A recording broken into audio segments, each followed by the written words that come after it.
Hey guys, welcome to Car Guy 1999 Reviews. Today we have the 2010 Lexus ES350.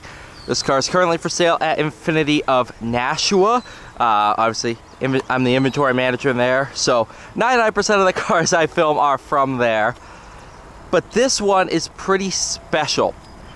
I bought this car from the customer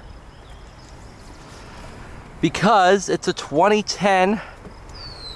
Is that a spider? Just chilling?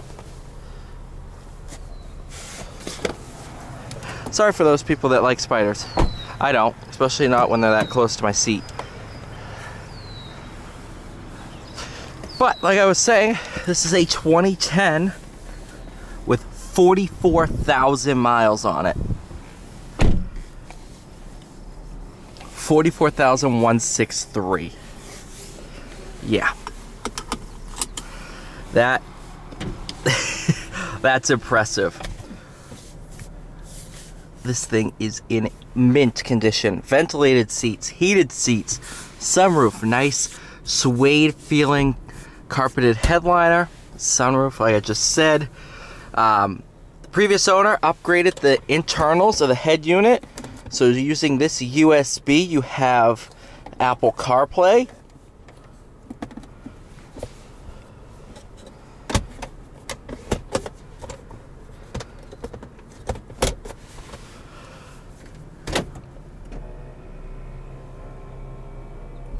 Rear sunshade. But without further ado, let's go for a drive. So, powertrain, 3.5 liter V6, made it to a 6-speed automatic. Yes, this is the Toyota 3.5, the same one that's found in the Camry XSE.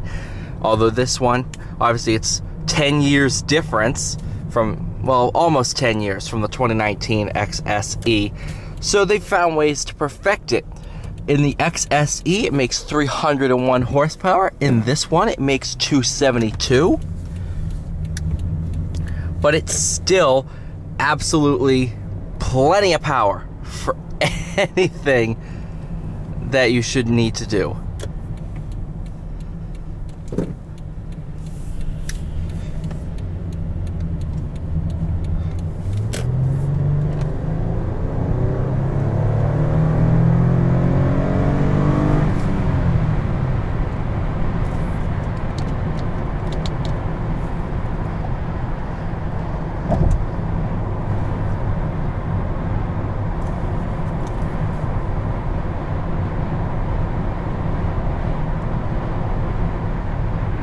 A little windy today, that's not a problem. Obviously, you gotta sit there and you gotta drive this with the expectation, realizing this car's 12 years old. So it's not gonna be the quietest thing in the world. It's not gonna be the most fun to drive thing in the world, but I went in with that mindset. I'm coming out with a different mindset. So I took this car home last night, spent around 12 hours with this thing now. A little over 12 hours. I would say close to 24 at this point. But I've driven it before. I've driven it a few times.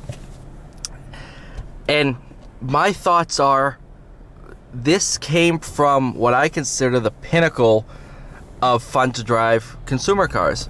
Think about it, from like 09 to 2015. You had some pretty fun to drive consumer cars. You know, and this is it's a luxury sedan. This is before the day of let's turbocharge everything and put a 2-liter 4-cylinder in it.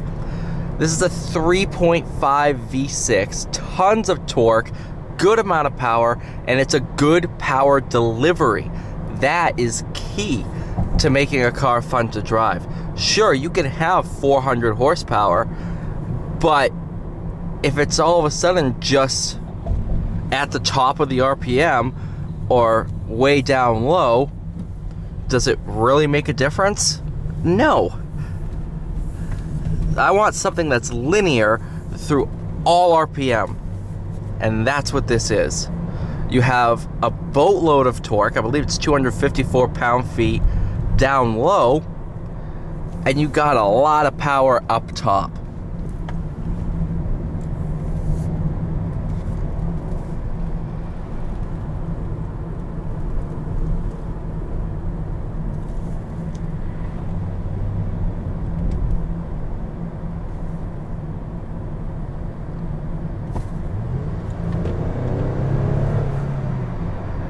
I will say this 6-speed automatic does a good job. Shifts are very smooth. When you stamp the pedal, it does downshift very quickly for the age of the car.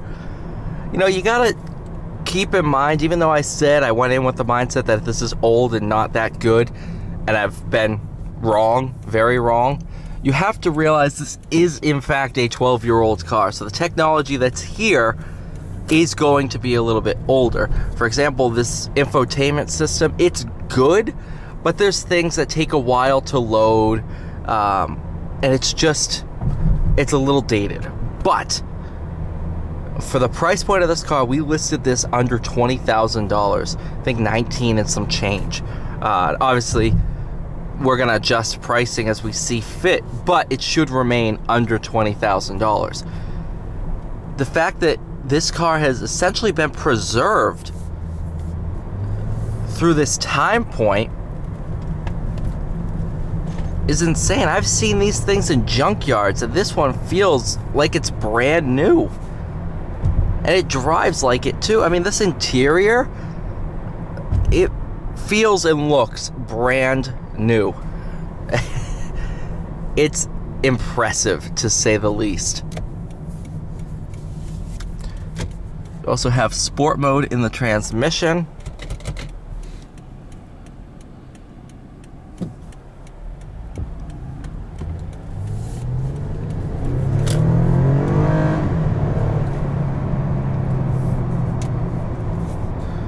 It's just a boatload of torque. This 3.5, man, I continue to believe, next to like the 2JZ, this is one of the best motors that's ever come out of Toyota, is this 3.5 V6. I mean, can you go wrong with that powertrain? No. It's just good. And these are relatively bulletproof from what I'm hearing. It's a Toyota at the end of the day. Parts are available. Resale values stay high. So what is there to go wrong with this car? There isn't much. You know, you can't sit here and say, well, it's a 2010, throw a random brand, 2010 Audi with 44,000 miles, where everything underneath is going to start breaking. Let's be honest. Everybody knows Lexus is the Toyota luxury brand. So underneath, this is, I believe, the same platform as your Avalon, maybe an extended Camry. So underneath, your mechanicals and everything are all Toyota. And think about how many Avalons and Camrys are out there. Finding parts for this is not gonna be a huge issue, which means cost to run is low. Cost of entry, just due to depreciation, is low. And with 44,000 miles, this thing can go for another 10, 12, 20 years with no doubt in my mind. And it does have a backup camera. Come on, guys.